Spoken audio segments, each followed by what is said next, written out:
So I figured that instead of going page by page and posting pictures of the booklet, I'd just sort of talk you through the kind of training that I did in MAPA over the course of my internship.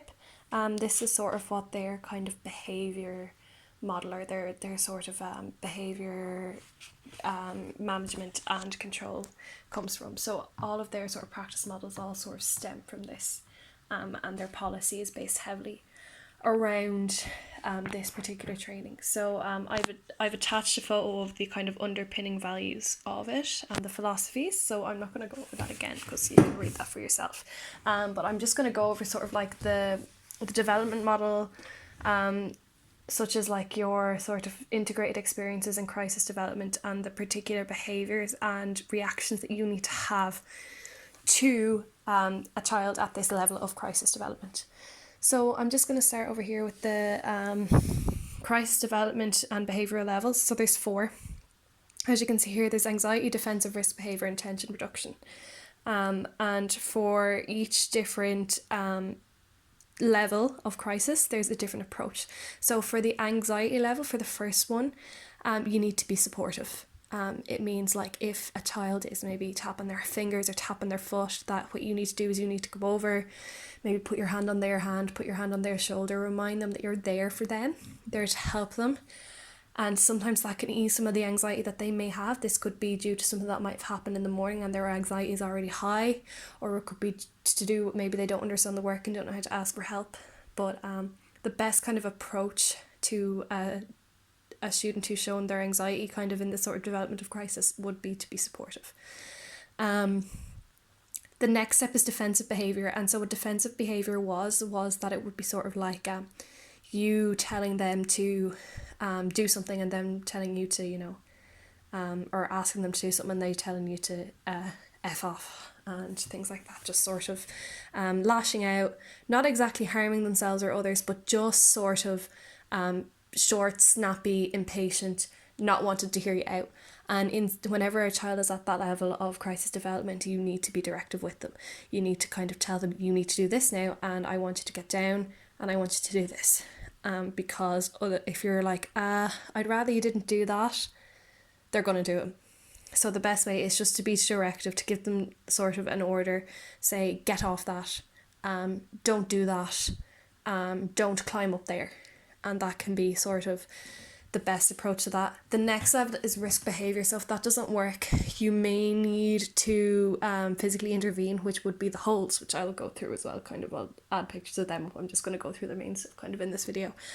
The holds don't need to be used, they're just sort of like a last resort, sometimes when what we mean by risk behaviour is they might be destroying their work, they might be hurting themselves, they might be, lashing out, kicking out, doing something that may put them or one of the staff in danger, because they just can't think clearly, their whole thing is impulse control, and they just they can't regulate themselves. How we can regulate ourselves when we get frustrated, we can calm ourselves down. They're not able to do that, so it's not really their fault. For them, it's just to learn how to do that. So a lot of the policy of Phoenix Park School is kind of integrating these sort of ways of being able to identify the crisis development for starters, but also being able to use the effective attitudes and approaches that will help sort of lower the risk. The final one is tension reduction, and that usually, sometimes for the kids, that could be they start to cry, and you might not have to get them in a hold, but sometimes you might do, because they're kicking, they're punching, they're lashing out, and I've seen it happen a lot of times where they just can't think clearly, and when you're holding them, they're getting even more worked up and more worked up and more worked up, and sometimes you've no choice, you'll have to put them in the quiet room to let them regulate themselves. But I don't think that that's the best approach. It's just sort of like, that is the very last resort. The holds, kind of, you can sit with them, calm them down, talk them down, relax them a little bit. So what tension reduction means is after they've had their risk behaviour, so that could be destroying their work, destroying other things, kicking, punching, biting, spitting, kicking, they might start to cry.